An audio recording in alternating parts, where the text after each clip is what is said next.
podcast on liquid biopsy, part 16, circulating tumor cell, gene therapy, gene delivery, and targeted therapies. In a broader term, gene improvement by altering mutated or deleted genes in the human genome is called gene therapy with therapeutic treatment. Somatic therapies are not passed on to the future generation, whereas germline therapies, example by the stem cells with the sperm and egg, are inherited by the future generation. Deleting or altering the defective genes can cure inherited and acquired genetic diseases, example hemophilia, sickle cell disease, and leukemia. Its application is still experimental, conducted in the United States, Europe, Australia, and China. The FDA-approved cell and gene therapies product information for 19 various disease treatments can be found on asgct.org.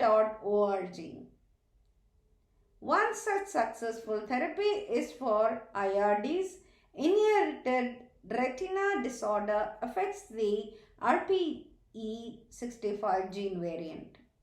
The corrected gene is injected into the eye fluid near the retina or underneath the retina and given at the ocular gene therapy treatment centers. The common gene therapy vector, adeno-associated virus AAV, are small viruses of 4.9 kb for delivering small size kb transgene expression cassettes which are gradually lost in cell division. Lentiviral vectors LV are approximately 8 kb, got a large gene loading capacity for proliferating long-lasting dividing cells, integrating into the genome that can be passed on to the healthy generation for disease correction. For performing gene therapy on human genetic diseases such as AIDS, cancer, and Alzheimer's, gene delivery plays a vital role. Although DNA-based viral vectors, CAR-T and CRISPR and Cas9 cell therapies are in the early stages of clinical trials, it is extremely promising for treating diseases.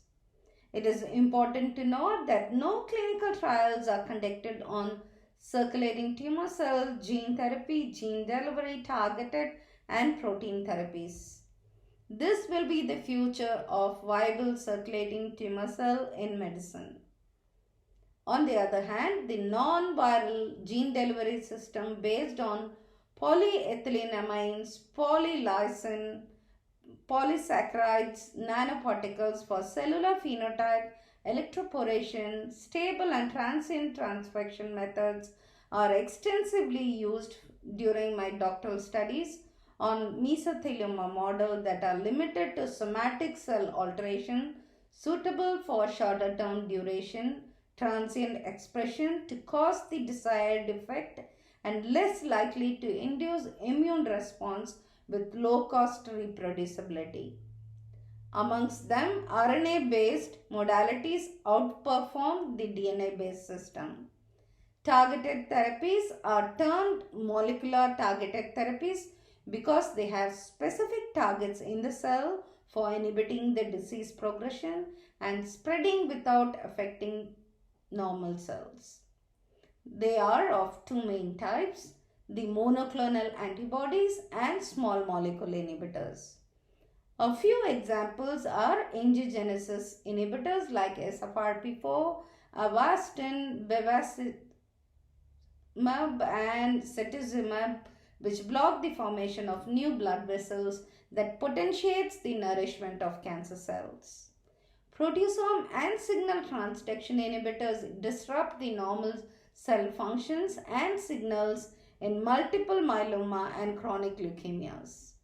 This leaves me with a question about testing these drugs on circulating tumor cell before administering them to patients as a quality and safety check.